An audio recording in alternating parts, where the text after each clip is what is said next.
Evet değerli arkadaşlarım, bir Top 11 videomuza da hoş geldiniz, sefa geldiniz. Arkadaşlar bugün tek bir konu üzerinde değil de böyle bir quizvari bir video hazırlamak istedim. Umarım beğenirsiniz. Arkadaşlar yeni etkinlikler geliyor. Bu sezon başlayan bir etkinlik var. Üzerinde ben fazla konuşmak da istemiyorum. Benim tek geçtiğim etkinlik işte şu anda ekranda görünen video alıştırmalar etkinliği arkadaşlar. Doğru kullanıldığı zaman benim tek geçtiğim etkinlik bu değerli kardeşlerim. Şimdi arkadaşlar, Face'ten de var ama özellikle Messenger'dan, bakın tekrar ediyorum, özellikle Messenger'dan bir 2 3 level yani oyunun başında olan arkadaşlardan çok sayıda sorular geliyor bana. Tabii bunların şöyle konu bazında derlediğim zaman bir taraftan da müsaade ederseniz notlarıma bakıyorum. Konu bazında değerlendirdiğimiz zaman 20'nin üzerinde konu başlığına erişebiliyoruz. Tabii bunların hepsine ben bir anda bir videoda cevap vermem mümkün değil. Ama şöyle 3-4 tanesine en azından bu videomda cevap vermek istedim değerli arkadaşlar. Şimdi değerli kardeşlerim, zaten biliyorsunuz taktik videolar kanalımızla özdeşleşmiş durumda. İlgi alakanıza çok teşekkür ediyorum. Arap Yarımadası'ndan, Laos'tan, Ürdün'den, Pakistan'dan, Arap Yarımadası'nın diğer ülkelerinden çok fazla izleyen arkadaşımız var. Çok fazla takip eden arkadaşımız var. Bütün dünya evrensel küre olduğunu düşünürsek bu küre içinde ne mutlu ki insanlara ulaşmak, insanlarla özdeşleşmek, insanlarla iletişim kurmak beni çok mutlu ediyor. Öncelikle bunu söyleyeyim. Şimdi değerli kardeşlerim, en çok sorulan soruları hemen geçiyorum müsaade ederseniz. Abi taktik videolar. Zaten taktik videolarımız bizim hakikaten aldı yürüdü arkadaşlar. Sayenizde çok teşekkür ediyorum. Şimdi diyorlar ki işte taktik, şu taktik analiz nasıl olur, şu taktik nasıl oynanır, bu taktik nasıl oynanır. Şimdi arkadaşlar oynatma listemiz içinde taktik ve teknik videolar adı altında zaten orada bütün videolarımız listeli olarak güncel vaziyette duruyor arkadaşlar. Tabii diğer gruplarımız da var ama taktik ve teknik videoları ilgili bütün videolarımız oynatma listemiz içinde var. Oradan çok rahat bakabilirsiniz. Bu ilk soruya böyle bir cevap vereyim. Şimdi hemen ikinci soru. Abi hangi antrenman programını uyguluyorsunuz? Şimdi değerli arkadaşlar hemen antrenmana geçelim. Vakit kaybetmeyelim. Şimdi raporlara geçiyorum. Arkadaşlar ben toplu antrenman yapıyorum. Tabii bölgesel antrenman yapan var. Bir futbolcu üzerinde geliştirme antrenmanları yapan arkadaşlarımız var. Hepsine saygı duyuyorum. Ama ben naçizane böyle yapıyorum. Arkadaşlar hemen şöyle gösteriyorum.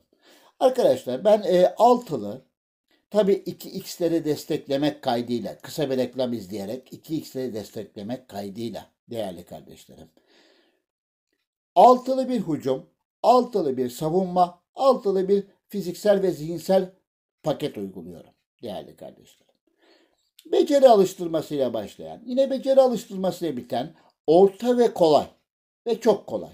Yani zor ve çok zor antrenmanları açıkçası ben yaptırmıyorum arkadaşlar. Ha uzun vadede belki futbolcu üzerinde tamam fayda sağlıyor ama çok fazla günde 2 defa maç yaptığınızı düşünürseniz hafta sonu bir de federasyon üyesiyseniz bunu dörde çıktığını düşünürsek çok zor antrenmanlar ve zor antrenmanlar sizde yeşilinizde çok fazla harcamanıza neden olabilir. Ha ayrı bir bu benim görüşüm arkadaşlar. Bakın yine de söylüyorum bu benim görüşüm. Sizin de görüşünüz varsa yorumlara yazarsınız. Şimdi arkadaşlar bu paketi ben uyguluyorum Hucum'da. Reklam izleyerek. Hemen geliyorum arkadaşlar. Yine kolay ve çok kolay orta olan antrenman bloku içinde bu altılı savunma paketini yani video analizle başlayan tek defans hattıyla biten bu altılı savunma paketini uyguluyorum. En son gelirsek de arkadaşlar ısınmayla başlayıp ısınmayla biten fiziksel ve zihinsel antrenman paketini her gün muntazaman uyguluyorum arkadaşlar. Ben bunu 28 kişilik veya yani kadrom kaç kişi ise bütün takıma uyguluyorum. Bu benim tarzım. Öyle söyleyeyim. Ha şimdi %12'ye çıktıktan sonra ek ilave olaraktan diğerleri sabit kalmak kaydıyla bunları değiştirebiliyorum. Yine çok kolay ve ortadan seçtiğim antrenman blokuyla TP bonuslarını, futbolcuların TP bonusunu %12'ye çıkarmak amacıyla ek ilave bir antrenman programı da yaptırıyorum. Yine 2x destekli. Şimdi hemen geçiyorum arkadaşlar. Üçüncü bana çok sorulan soru teşvik primi. Hemen o zaman ne yapıyoruz? Kulübümüze geliyoruz. Çok süratli bir biçimde, pardon çok özür dilerim, finansa gelmemiz lazımdı. Yanlış geldik.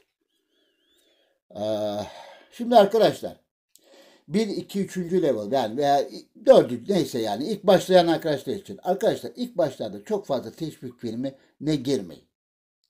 Çünkü sizin yapmanız gereken, geliştirmeniz gereken materyalleriniz var. Ha illaki vermek istiyorsanız. Tabii stat kapasiteniz daha henüz çok gelişmiş yani, seviyede olmayabilir. Kapasitesi çok yüksek olmayabilir ki normaldir bu. İlk level arkadaşlar için söylüyorum bunu değerli kardeşlerim. Dolayısıyla vereceğiniz teşvik primi illaki de vermek istiyorsanız bilet fiyatınızın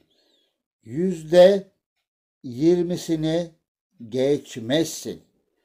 Yani bilet fiyatınız ne kadarsa, ne kadar belirlemişseniz ki buna çok dikkat etmeniz gerekiyor. Finansal konular bunda ilgili videomuz da detaylıca var kanalda.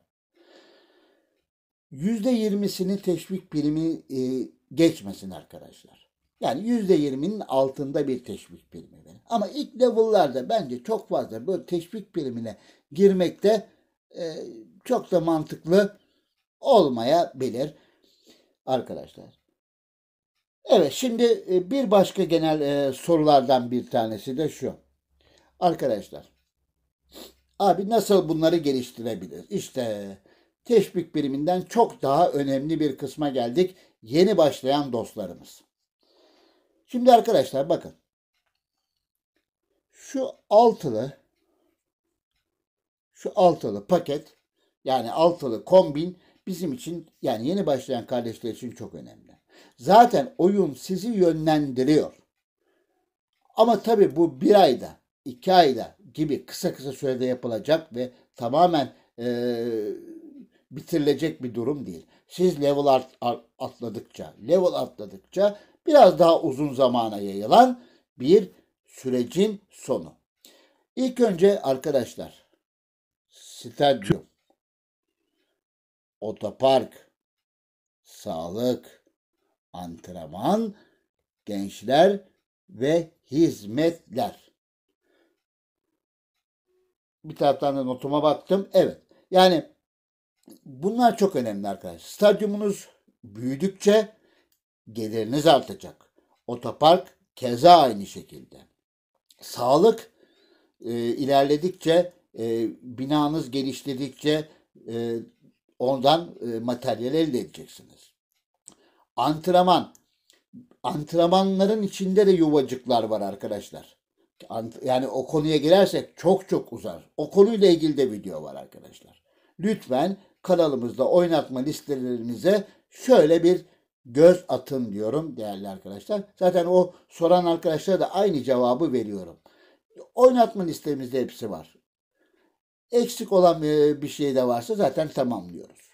Sonuç itibariyle bunlara göz atın. O konuya gelersek o da çok uzun bir konu. Her antrenman programının içinde 1, 2, 3 yani düşük seviyeden başlayıp profesyonel seviyeye kadar giden ve antrenman level'ınız arttıkça açılan, dolayısıyla antrenman sahanızla da alakalı ilişkili bir kademe var. Yani bir blok var diyelim. 1, 2, 3, 5 gibi bloklar var. O bloklar açıldıkça, antrenman sahanız genişledikçe, gençler, hizmetler, stadyumunuz büyüdükçe o zaman ne oluyor? level'ınızı zaten her ay olduğu gibi artıyor. Belli bir zaman sonra o zaman çok daha rahat istediğiniz gibi maçlarda teşvik primini verebilirsiniz. Bazı maçlarda azaltabilirsiniz. O tamamen size kalmış. Ama ilk level arkadaşlar için hemen daha teşvik primine girmenizi ben önermiyorum değerli arkadaşlar. Önce bakın şuraya bir yıldız atıyorum. Lütfen dikkatle dinleyin. Bunlar gelişmesi gerekiyor. Geliştikçe siz büyümeye başlayacaksınız. Geliştikçe kulübünüz ilerlemeye başlayacak. Geliştikçe gençlik akademinizde yuvalarınız artmaya başlayacak. Ondan sonra teşvik primini de ona göre ayarlarsanız gelir gider dengenizde diyorum değerli arkadaşlar. Şimdi bir başka şey abi kadro planlamamız nasıl yapılması gerekiyor gibi bazı sorular geliyor. Şimdi değerli arkadaşlar bu konuda çok teferruatlı bir konu ama şöyle söyleyeyim. Transferinizi ne dedik? Çok kısa geçiyorum. Hemen geçmek istiyorum. Transferi taktiğinize, oynama şeklinize göre yapın. Bir bölgeye çok fazla adam yığmayın. En iyi şekilde özel yetenek vermeye çalışın. Mevkisine göre özel yetenekleri vermeye çalışın. Ve en önemlisi de günlük antrenmanlarınızı biraz evvel bahsetmiş olduğum gibi antrenmanlarınızı doğru yaparaktan kadronuzu alternatifli bir şekilde planlamaya çalışın diyorum arkadaşlar. İşin kısa ve özeti bu. Şimdi baktık kadroyla ilgili sorular vardı. Teşvik birimiyle değindik. Kısa bir değinme yaptık. Stadyumu gösterdik arkadaşlar. Taktik videolar oynatma listesi içinde dedik. Bir taraftan da ben müsaadenizle notlarıma bakmak istiyorum. Yani 3-5 konuyu ben çünkü ayırdım içinden. O gelen soruların içinden. Son olarak bir konu daha var arkadaşlar. Onu da yapıp konuyu çok uzatmadan burada noktalamak istiyorum değerli kardeşlerim. Federasyonlar. Abi gelen arkadaşlarımızdan gelen sorulardan biri federasyonlara katılmalı mıyız? Ne zaman katılmalıyız? Nasıl katılmalıyız gibi. Arkadaşlar şimdi tabii federasyonlar önemli. Ben bir federasyon üyesi değilim ama inşallah ben de düşünüyorum aslında da federasyona katılmayı. Neyse. Tabii ki katılın. Yani bir federasyon içinde olun. Bir federasyonun içinde olmanız demek ek olarak token geliri elde etmeniz demektir. Ve token geliri elde ettikçe de elinizde bir miktar harcama potansiyeli oluşturursunuz. Ve dolayısıyla transfer yaparsınız. Başka şeylerde de kullanabilirsiniz o tokenları. Dolayısıyla bir federasyona katılmanızı ben tavsiye ediyorum değerli kardeşlerim. Arkadaşlar şimdi tabii çok sorular var. Dediğim gibi 20-25 tane. Belki zaman zaman bunlarla ilgili tekrar böyle quizvari soruları yanıtlama şansım olur diyorum. Hepinizi saygı ve sevgiyle selamlıyorum. Yüzeysel üstten geçtik konuların detayına ve derinine inmeden tabii ki. Videoyu çok uzatmamak amacıyla hepinizi saygı ve sevgiyle selamlıyorum. Bir başka Top 11 videosunda daha tekrar görüşmek üzere diyorum değerli dostlarım.